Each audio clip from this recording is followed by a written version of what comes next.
For a long time, I lied to myself. I have potential, but the conditions aren't right. I'm actually smart, I'm just not disciplined.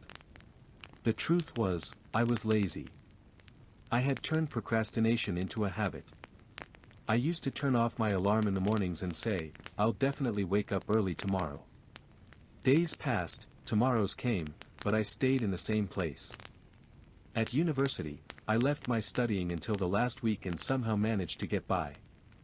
Since no one expected anything from me, I felt comfortable. And that was the most dangerous thing, comfort. Life wasn't pushing me, so I wasn't pushing myself. The turning point wasn't something big, like people imagine. There was no accident, no dramatic conversation. One evening, I looked at myself in the mirror. I wasn't tired, because I wasn't doing anything that could make me tired. That realization hurt. I asked myself a simple question: do I want to be the same person 5 years from now? The answer was clear, no. The next day, there was no miracle. I didn't become a disciplined person overnight. But I made a small decision. To take control back. First, I fixed my sleep schedule.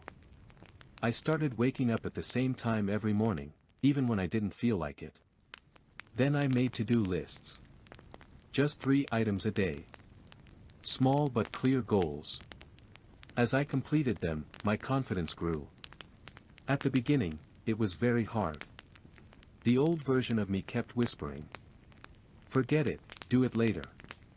But this time, I didn't listen. I taught myself something important. Discipline doesn't wait for motivation. Work still gets done even when motivation is gone. I had to learn how to work. I read books, observed people, made mistakes. Most importantly, I stopped making excuses. When there was no one left to blame, improvement became unavoidable. My first success wasn't big. But it was mine. I completed a task properly and on time. Then another one. And another. Eventually, people started to notice. I heard them say, "Karam has changed." That sentence made me proud for the first time in my life. Over the years, habits replaced indiscipline. Responsibility replaced procrastination.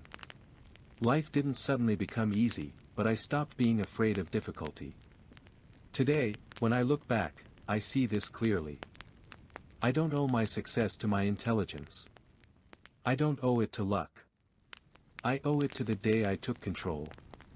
If someone reading this sees themselves in my old version, know this. You don't have to be perfect to change. You just have to start. My name is Elena. I always had big dreams, but I didn't have the structure to carry them.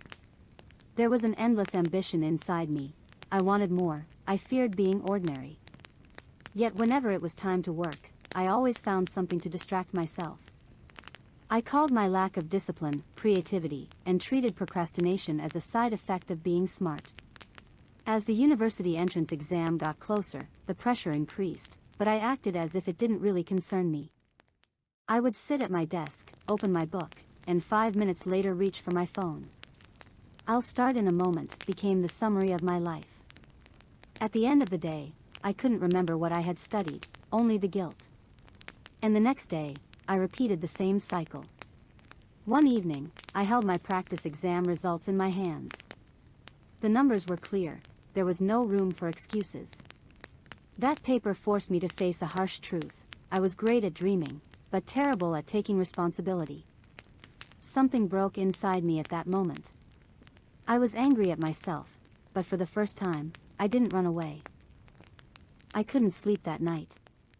For the first time in my life, I had an honest conversation with myself. If you don't change today, you won't change tomorrow. It wasn't a burst of motivation, it was a quiet, heavy acceptance. The next day, I didn't change everything overnight. But I made one small, clear decision: would stop negotiating with myself. Even when I didn't feel like it, I would sit at my desk.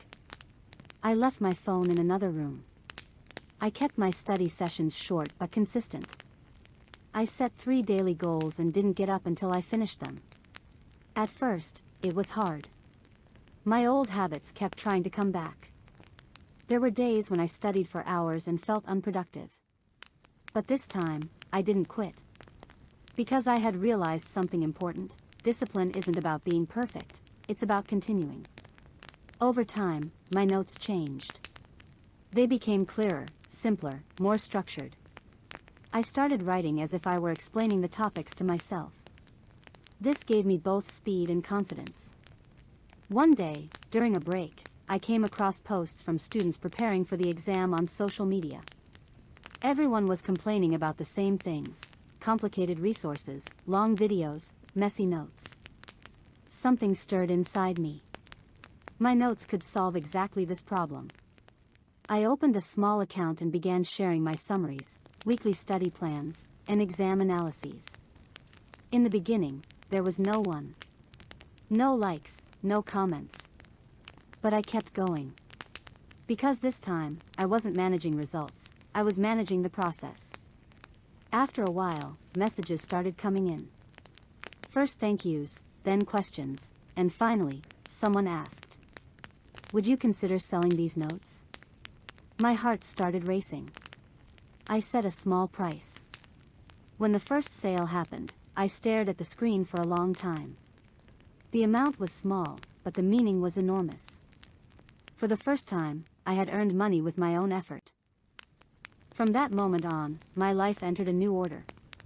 My time became more valuable. I was both preparing for the exam and building something of my own. That forced me to become disciplined. I learned how to plan, how to prioritize, how to continue even when I was tired. The undisciplined Elena slowly disappeared. As the exam approached, the pressure increased, but this time, I didn't run away. I was afraid, yes. But I was ready. On exam day, I could honestly say, I did everything I could. When the results were announced, I saw that I had succeeded. I got into the department I wanted. At the same time, my digital notes had reached thousands of students. Before even starting university, I had earned a serious income through my own work. Wealth, to me, was no longer just money, it was freedom. When I look back today, I see this clearly. I didn't change overnight. I didn't become rich overnight either. I simply accepted responsibility for my life one day. If someone reading this sees themselves in my old version, know this: discipline is not something you're born with. It is built. And the best part is this: anyone can do it. I am Paul. At university, I was mostly unnoticed, sitting quietly in the back row. I rarely asked questions, rarely shared my thoughts. My classmates thought of me as just an okay student. But inside me was a quiet yet strong goal: to win a national project competition. In reality, I was terrified. The ones who usually won these competitions were the most confident, the loudest students. I, on the other hand, would tremble when giving a presentation, and words would get stuck in my throat.